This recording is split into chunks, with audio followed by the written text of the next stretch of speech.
Hello friends, welcome back to our fourth day of English speaking course. आज की शुरुआत मैं एक छोटे से एग्जांपल से दूंगा एक अपने बेटे के।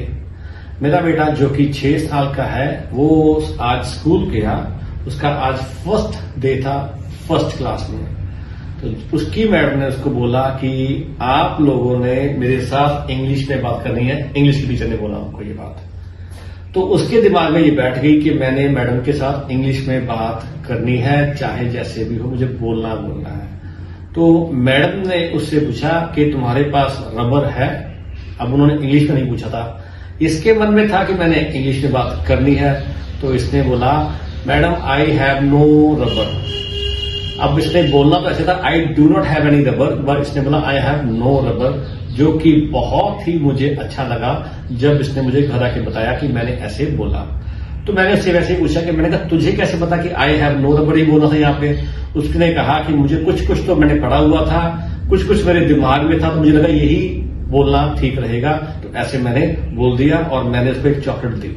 मुझे इस बात की खुशी थी, उसने बोलने की कोशिश की। अब वो फर्स्ट है, अब वो आगे जैसे बढ़ता जाएगा वो इंग्लिश बोलता जाएगा और उसकी इंग्लिश इंप्रूव होती जाएगी। और यही मैं आपसे चाहता हूं। मैं चाहता हूं कि आप भी जब भी आपसे कोई हिंदी में बात करे या पंजाबी में बात करे तो आप उसका जवाब इंग्लिश में देने की कोशिश कीजिए, चाहे वो गलत ही क्यों ना हो, लेकिन कोशिश कीजिए। कोशिश करने वालों की कभी हार नहीं होती और आपकी इंग्लिश इंप्रूव हो जाएगी, ये मुझे पूरा यकीन है। आज के लेक्चर के बाद आपको और भी ज्यादा क्लैरिटी हो जाएगी ग्रामर की। ग्रामर में जो वर्ब होती हैं, जब हम वर्ब के साथ आईएनजी लगाते हैं, जैसे COME कम, ये फर्स्ट फॉर्म होती है। COMING coming. जब कमिंग हो गया, ड्राइविंग हो गया, ड्रिंकिंग हो गया, वर्ब के साथ जो आईएनजी लगती है उसका क्या मीनिंग होता है? वर्ब के साथ जो आईएनजी है और इससे पहले अगर हेल्पिंग वर्ब आ जाए तो इसका क्या मीनिंग निकलता है? हेल्पिंग वर्ब मैंने आपको कराया है सेकंड लेक्चर में। और अगर बिना हेल्पिंग वर्ब के साथ आईएनजी लग जाए और वो सेंटेंस में आए तो उसका मीनिंग क्या होता है? ऐसे सेंटेंस में आज आपको बताऊंगा और आपको क्लैरिटी से बताऊंगा कि इसको कैसे समझना है। और ये जो होते हैं ये होते हैं रहा है, रहा था, रहेगा, अगर हेल्पिंग वर्ब के साथ लगे। और अगर बिना हेल्पिंग वर्ब के लगे तो ये करना बन जाता है। कैसे बनता है ये सब आपको मैं डिटेल में बताऊंगा। यहां पे मैं आपको थोड़ी सी क्लैरिटी देना चाहूंगा कि जो हमारे आईएनजी वाले सेंटेंस होते हैं, जब ये हेल्पिंग वर्ब के साथ आते हैं तो ये कॉन्टिन्यूस सेंटेंस होते हैं। कॉन्टिन्यूस सेंटेंस मतलब कि जो काम हो रहा है या हो रहा था, और जो हो रहा था वो कॉन्टिन्यूसली हो रहा था, ये नहीं कि वो खत्म हो गया था, वो कॉन्टिन्यूसली चल रहा था। या जो काम हो रहा होगा, जो कॉन्टिन्यूसली चल रहा होगा, उस सेंटेंस में वर्ब प्लस आईएनजी यूज करते हैं और ये हेल्पिंग वर्ब के बाद आता है। अगर कोई काम हो गया है तो वो सेकंड फॉर्म होती है। जैसे कि मैंने खाना खा लिया, ये सेकंड फॉर्म है। यहां पे आईएनजी का कोई काम नहीं है। और अगर मैं बोलूं मैं खाना खा रहा था सुबह, तो ये वाला हो गया खा रहा था, लंबा सेंटेंस हो गया, कॉन्टिन्यूस सेंटेंस हो गया, तो यहां पे आईएनजी है। सो इस बात को समझना बहुत जरूरी है कि हेल्पिंग वर्ब प्लस आईएनजी तभी लगता है जब हम लोग काम कॉन्टिन्यूसली कर रहे थे या कर रहे हैं या कर रहे होंगे। जस्ट लाइक अ मैच, एक मैच में आप प्लेयर खेल रहा है तो हम लोग कॉन्टिन्यूस सेंटेंस बोलेंगे आईएनजी वाला। वो खेल रहा था तो वो भी कॉन्टिन्यूस चल रहा था। ये नहीं कि मैच में वो छोड़ के चले गया, वो खेल रहा था और उसने स्कोर बहुत अच्छा किया, या फिर फ्यूचर में मैच होने वाला है और वो खेल रहा होगा। ऐसे सेंटेंस आईएनजी वाले होते हैं।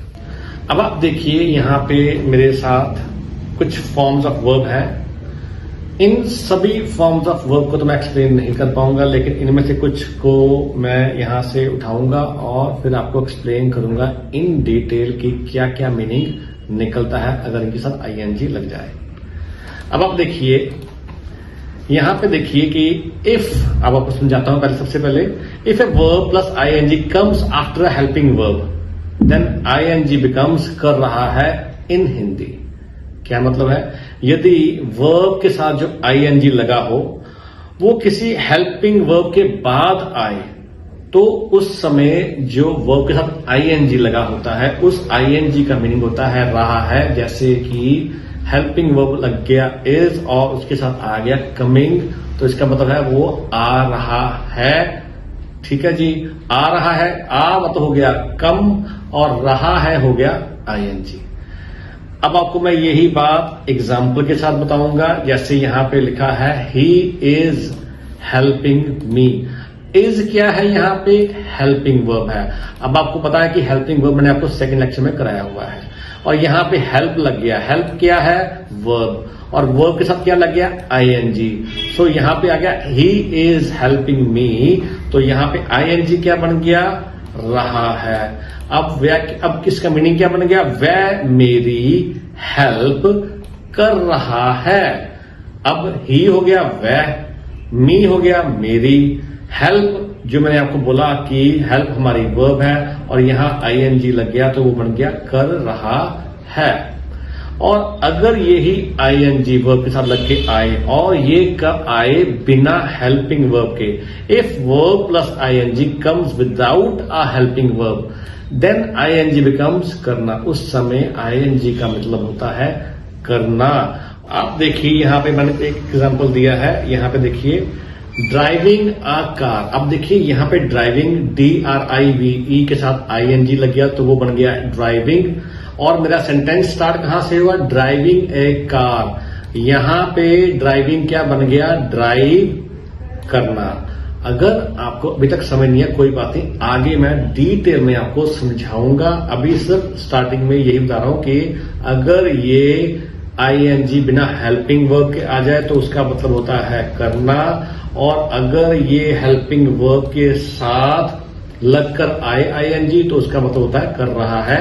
आगे हम डिटेल में इसको अभी करेंगे।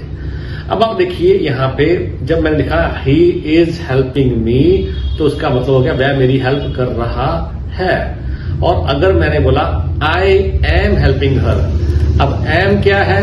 एम का मतलब होता है हूं, उसकी हो गया हर, आई हो गया मैं, और हेल्प वर्ब हो गया और इसके साथ आईएनजी लग गया तो ये बन गया कर रहा हूं। और आप देखिए जो एम है ये सेंटेंस के एंड में आया। तो मैंने आपको पहले भी लेक्चर बताया था कि अगर हिंदी में हम लोग ट्रांसलेट करते हैं तो जो हेल्पिंग वर्ब है वो लास्ट में आता है, ये सेंटेंस के बीच में नहीं आता। और अगर इंग्लिश में है तो हेल्पिंग वर्ब हमेशा ही वर्ब से पहले और सब्जेक्ट के बाद आता है। अगर आपको इसके बारे में जानना है तो आप मेरा सेकंड लेक्चर जरूर देखना। अब आप आगे देखिए यहां पे मैंने एक और पास्ट का सेंटेंस बनाया, उसमें क्या लिखा है मैंने? दे वर हेल्पिंग मी, और इसका मतलब क्या हो गया? अब देखिए वर का मीनिंग होता है थे, ठीक है, दे का हो गया वह, अब मी है वो है मेरी। सो मैंने क्या लिखा? वह मेरी मदद कर रहे थे, और मदद की जगह आप हेल्प भी लिख सकते हो, आपको क्लैरिटी हो जाएगी जब वहां जाना। अब अगर यही बात मैंने फ्यूचर की करनी है तो मैंने फ्यूचर में अगर ये वर्ड यूज करना है तो मुझे वहां पे हेल्पिंग वर्ब के साथ बी लगाना पड़ेगा। बी क्यों लगाना पड़ेगा? देखिए जब फ्यूचर में आईएनजी के सेंटेंस बनेंगे तो वहां पे हेल्पिंग वर्ब के साथ बी लगेगा ही लगेगा। ये आपको अपने दिमाग में बिठा लेना है। और इसके जो टेंसेस की फॉर्म है वो मैं आपको जब नेक्स्ट कराऊंगा तो आपको डिटेल में समझा दूंगा कि टेंसेस क्या होते हैं। और जब फ्यूचर का टेंस बनता है आईएनजी वाला तो वहां पे बी लगता है। अभी मैं आपको टेंसेस नहीं करा रहा, आपको सिर्फ समझा रहा हूं। वो बेसिक लेवल से, हिंदी के लेवल से अगर टेंसेस कराऊंगा तो काफी बच्चे कंफ्यूज हो जाते हैं। मैं टेंसेस से बात नहीं कराता, मैं टेंसेस को बाद में कराता हूं, पहले सेंटेंस को समझाता हूं कि ताकि बच्चे को समझ आ जाए कि हिंदी में वो क्या सोच रहा है और इंग्लिश में वो क्या बन रहा है। अगर टेंसेस के साथ कराना शुरू कर दूंगा तो आप लोग काफी कंफ्यूज हो जाओगे, इसलिए मैं टेंसेस बाद में कराता हूं ताकि जब तक क्लैरिटी ना हो तो मैं टेंसेस आपको मत कराऊं। अब यहां पे देखिए मैंने 3 लिए हैं वर्ब की फॉर्म्स और इनको मैं आगे डिटेल में आपको एक्सप्लेन करूंगा। अब आप देखिए मैंने 3 कौन से लिए वर्ब की फॉर्म, ब्लीड, ब्लड, ब्लड। अब आप देखिए कुछ ऐसी थर्ड फॉर्म होती हैं जो एज इट इज सेम होती हैं जैसी कि हमारी सेकंड फॉर्म होती है। ये जब आप याद करोगे तभी आपको पता चलेगा कि ये थर्ड फॉर्म भी वही है जो सेकंड फॉर्म में है। तो आपने कंफ्यूज नहीं होना, और ये नहीं है कि थर्ड फॉर्म भी ब्लड है तो उसको एज ए सेकंड फॉर्म को यूज कर लो, ऐसा कभी मत करना। जब थर्ड फॉर्म है तो उसका एक अलग रूल होता है, उसको फॉलो करोगे तभी वो थर्ड फॉर्म का सेंटेंस का मीनिंग निकलेगा। अगर आप सोचो कि ये सेकंड फॉर्म भी सेम ही है, थर्ड फॉर्म भी सेम ही है, तो हम लोग इसको कहीं भी यूज कर सकते हैं, ऐसा नहीं होता। अगर थर्ड फॉर्म है तो उसको थर्ड फॉर्म के रूल्स आपको लागू करने ही पड़ेंगे अगर आपने थर्ड फॉर्म का सेंटेंस बनाना है। अब आप देखिए यहां पे लिखा है बाय, और इसका सेकंड फॉर्म होता है बॉट, इसका थर्ड फॉर्म भी बॉट होता है, और इसके बाद आता है ब्रेक, सेकंड फॉर्म ब्रोक, और थर्ड फॉर्म ब्रोकन। अब आप देखिए whenever we will be using verb plus ING, we will use ING with only first form of the verb. अब यहां पे मैंने क्या बताया है कि जब भी हमने आईएनजी वाले सेंटेंस बनाने हैं तब हमने सिर्फ फर्स्ट फॉर्म, ये ब्लीड, बाय और ब्रेक, इनको ही यूज करना है, और इन्हीं के साथ आईएनजी लगता है। सेकेंड फॉर्म या थर्ड फॉर्म के साथ आईएनजी नहीं लगता, ये आपने अपने दिमाग में बिठा लेना है। ब्लड इंग नहीं होता, बॉट इंग नहीं होता, ब्रोक इंग नहीं होता, ब्रेकिंग होता है, बाइंग होता है, और ब्लीडिंग होता है। अब देखिए मैंने पहले यहां पे ब्लीड को यूज किया है, यहां पे लिखा है ही इज ब्लीडिंग। इसका मतलब क्या हो गया, वह ब्लीड कर रहा है, आईएनजी कर रहा है। ही वॉज ब्लीडिंग, वह ब्लीड कर रहा था। थर्ड का बना है ही विल बी ब्लीडिंग। अब क्या है, ऐसा सेंटेंस कब यूज होता है, मान लीजिए कि आपकी किसी के साथ लड़ाई होने वाली है और आपने उसको पीटने जाना है, और आप कह रहे हो कि अगर मैं कल उसको जाऊंगा, उसको वहां पे उसके साथ आर्ग्यूमेंट होगी और मैं लड़ाई करूंगा तो वो ब्लीड कर रहा होगा, ये मेरी श्योरिटी है। अगर आपको श्योरिटी है कि आपने इसको मारना ही मारना है और उसको ब्लीड होना ही होना है, तो आप उसको कह सकते हैं कंटिन्यूस सेंटेंस में क्या बोलोगे, वो ब्लीड कर रहा होगा। समझ गए आप मेरी बात। अब ऐसे ही हम लोग बाय को यूज करेंगे। अब देखिए यहां पर मैंने क्या लिखा, he is buying a house. तो अब इसका मतलब क्या हो गया, वह एक घर खरीद रहा है। ए हो गया एक, हाउस हो गया घर, और इज हो गया है जो कि लास्ट में आ गया। अब सेकंड फॉर्म से क्या बनेगा, he was buying a house, और ये बन गया वह एक घर खरीद रहा था, मतलब कि वो एक घर खरीद रहा था जब मैं वहां पे गया, या मैंने उसको देखा एक घर वो खरीद रहा था, कुछ कॉन्टिन्यूसली वो काम हो रहा था। He will be buying a house, शायद आप फ्यूचर की बात कर रहे हैं कि वो फ्यूचर में एक घर बाय कर रहा होगा, और आपने टाइम देखना है कि किस टाइम पे, कल, परसों या अगले साल, कुछ ऐसी बात। अब यही हम लोग ब्रेक के साथ कैसे करेंगे, ही इज ब्रेकिंग। यहां पे देखिए मैं आपको छोटे छोटे सेंटेंस करा रहा हूं, बड़े सेंटेंस नहीं करा रहा, ताकि आप बेसिक्स आपको समझ आ जाए। ही इज ब्रेकिंग, तो वहां वह तोड़ रहा है, क्या तोड़ रहा है, ये मैंने बात नहीं की, बस सिंपल सी बात की है, ही इज ब्रेकिंग, ताकि आपको समझ आ जाए कि रहा है, रहा था और रहा होगा, क्या फर्क होता है इनमें और क्या यूज होता है। ही वॉज ब्रेकिंग, इसमें क्या मतलब है, ही वो तोड़ रहा था, और फ्यूचर की बात आ गई तो मैंने बोला ही विल बी ब्रेकिंग, और वो बन गया वह तोड़ रहा होगा। अब हम लोग चलेंगे, ये जब आईएनजी वर्ब के साथ लगे और वो बिना हेल्पिंग वर्ब के हो तो वो क्या होता है, आगे देखिए यहां पे मैंने वर्ब की फॉर्म्स ली हैं, और ये यहां पे मैं एक्सप्लेन किया है verb plus ING without helping verb as a gerund. इसका मतलब क्या हुआ कि जब वर्ब प्लस आईएनजी आता है और विदाउट हेल्पिंग वर्ब आता है तो वो क्या होता है, एक जेरेंड, उसको एक जेरेंड बोलता है। और जेरेंड क्या होता है, वर्ब के साथ आईएनजी लग जाए और वो एक नाउन की फॉर्म में, एक सब्जेक्ट की फॉर्म में यूज हो, तो उसको कैसे यूज करना है ये बताऊंगा। अब आपको बताता हूं मैं यहाँ पे जेरेंड, फिर बताता हूं वर्ब के साथ आईएनजी, और वो क्या काम कर रहा है, एक नाउन का काम कर रहा है, एक सब्जेक्ट का काम कर रहा है, और वो सब्जेक्ट कैसे बनेगा वो मैं आपको आगे डिटेल में क्लियरली बता रहा हूं।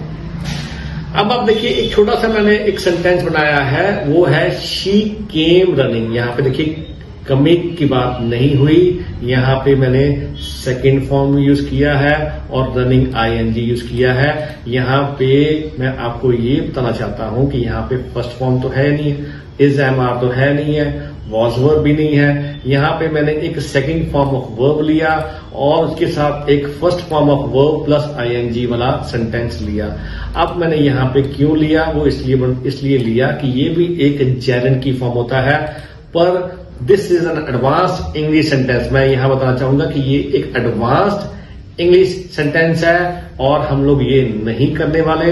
ये सिर्फ आपको बता रहा हूं कि अगर आपके दिमाग में आ भी जाए कि ऐसा भी सेंटेंस बनता है, वो जेरेंड बनता है, तो वो एक एडवांस्ड है। अभी आपने इसको नहीं समझना, इसको आपने यहाँ पे क्रॉस कर देना है। ये सिर्फ मैंने आपको बताने के लिए कि ये भी एक सेंटेंस होते हैं जिसमें जेरेंड होता है, पर हम लोग ये वाले जेरेंड नहीं करने वाले। हमने कौन से करने हैं? हमने बेसिक करना है। For basic lesson we want first form of verb plus ING. अब बेसिक लेसन के लिए हमें क्या करना है? First form of verb plus ING लेना है और ऐसे ही हमने सेंटेंस करने हैं। अब कैसे? देखिए यहां पे, देखिए मैंने स्टार्ट किया है ड्राइव से। मैंने यहाँ पे दो फॉर्म ली है, एक ली है मैंने यहाँ पे देखिए के कम ली है और एक ड्राइव लिया है। अब दोनों को मैं आपको एक्सप्लेन करूंगा। पहले मैं ड्राइव को यूज कर रहा हूं। अब ड्राइव को मैंने साथ आईएनजी लगा दिया तो मैंने यहाँ पे लिखा है ड्राइविंग अ कार। अब आप देखिए ड्राइव के साथ आईएनजी लग गया है, पर इसके पहले कोई भी हेल्पिंग वर्ब नहीं आए, तो अब ड्राइविंग अ कार, एक कार, एक कार। अब ड्राइविंग हो, यहाँ पे क्या बन गया? ड्राइव करना। यहाँ पे कर रहा है या कर रहे थे या कर रहा होगा, ऐसा कुछ नहीं है, ये बन गया करना। और यहाँ पे ड्राइविंग क्या हो गया? एक जेरेंड हो गया। और जेरेंड क्या करता है? Gerund works as a noun. जो जेरेंड होता है वो एक नाउन की तरह काम करता है और नाउन हमारे लिए क्या होता है? एक सब्जेक्ट होता है। और मैंने आपको बताया है कि सेंटेंस की जो फॉर्मेशन होती है वो क्या होती है? Subject plus verb plus object, ये एक सेंटेंस बनाता है। और यहाँ पे हमें नाउन क्या मिल गया है? हमें नाउन मिल गया है जेरेंड। और ड्राइविंग ए कार यहाँ पे क्या हो गया? एक नाउन हो गया। सो यहाँ पे मैंने क्या लिखा है? This is our subject. ये हमारा सब्जेक्ट है। अब सब्जेक्ट क्या होता है? Subject usually comes before the verb और हेल्पिंग वर्ब। अब मैं आपको फिर बता दूं, ये वर्ब के साथ आईएनजी लग गया है और ये जेरेंड हो गया है। और जेरेंड हम लोग यूज करें एज ए नाउन, तो यहाँ पे हेल्पिंग वर्ब अभी कोई नहीं आई। Driving a car in itself is only a subject, in itself is only a noun. ये सिर्फ और सिर्फ नाउन है पूरा का पूरा। यहाँ पे कोई भी हेल्पिंग वर्ब नहीं आई, और जब हेल्पिंग वर्ब आएगी तब हमारा सेंटेंस आगे चलेगा। अब मैंने क्या लिखा है? ड्राइविंग ए कार, तो एक कार को ड्राइव करना। ठीक है जी। So clear. फिर वहां पे आता हूं, subject usually come before the verb और हेल्पिंग वर्ब। अब आप देखिए मैंने क्या सेंटेंस बनाया? ड्राइविंग अ कार जो कि हमारा सब्जेक्ट है, इसके साथ लग गया इज जो कि हमारा वर्ब है।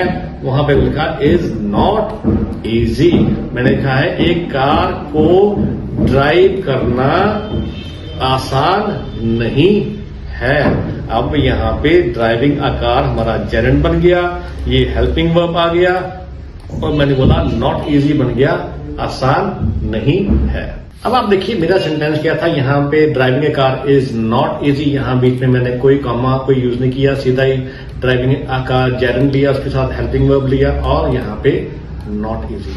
अब थोड़ा सा डिफिकल्ट पार्ट पे आते हैं, थोड़ा सा डिफिकल्ट समझने वाला पॉइंट है यहाँ पे देखिए मैंने अब कमिंग यूज किया और मैंने क्या सेंटेंस बनाया यहाँ पे? While coming from A school comma I saw him. अब आप देखिए आई सॉ हिम, आई हो गया हमारा नाउन, सॉ हो गया वर्ब, हिम हो गया उसको, ये हो गया हमारा ऑब्जेक्टिव सेंटेंस। तो यहां पे हो गया आई सॉ हिम। अब मैंने क्या किया? While coming from a school. अब मैंने इसका मीनिंग क्या होता है? स्कूल से आने के दौरान।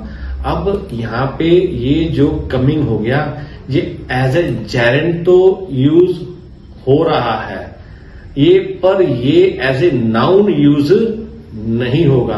अब क्यों नहीं होगा? क्योंकि नाउन के साथ हमें चाहिए वर्ब और वर्ब के साथ चाहिए ऑब्जेक्ट एक सेंटेंस को बनाने के लिए, और वो तो हमें यहां मिल गया। अब ये क्या था, ये एक एक्शन था, जो एक्शन परफॉर्म हो रहा था। तो यहां पे जेरेंड तो बन गया कमिंग, पर यहां पे ये नाउन नहीं बना। ये हमारा नाउन इसलिए नहीं बना कि ये एक्शन कर रहा है, ये हमारा कोई भी नाउन का काम नहीं करा।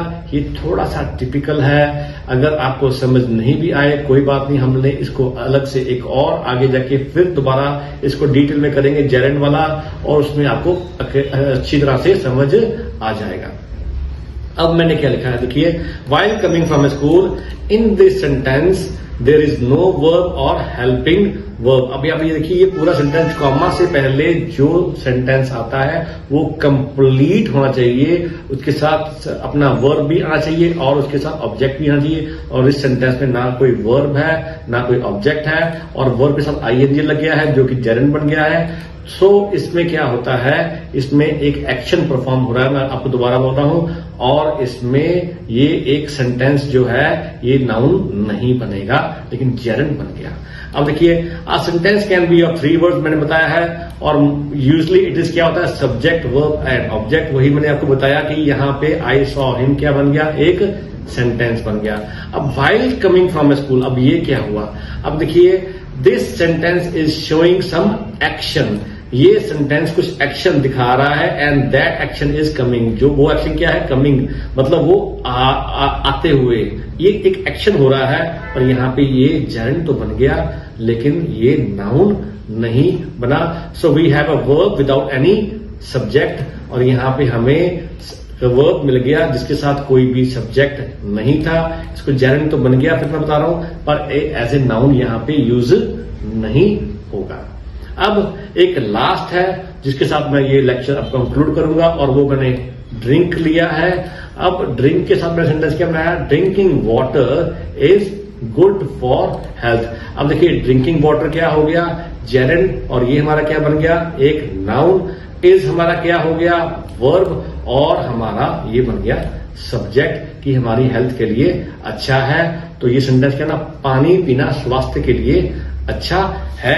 और यहां पे मैंने आपको क्या एक्सप्लेन करना चाहा कि यहां पे आईएनजी जो है वो रहा है, नहीं बना, ये बन गया करना या कुछ एक्शन परफॉर्म करना, वो ये जेरेंड होता है और ये सब्जेक्ट बन जाता है एज ए नाउन। सो अगर आपको ये मेरा लेक्चर अच्छा लगा हो तो please subscribe my channel and keep watching more videos like this.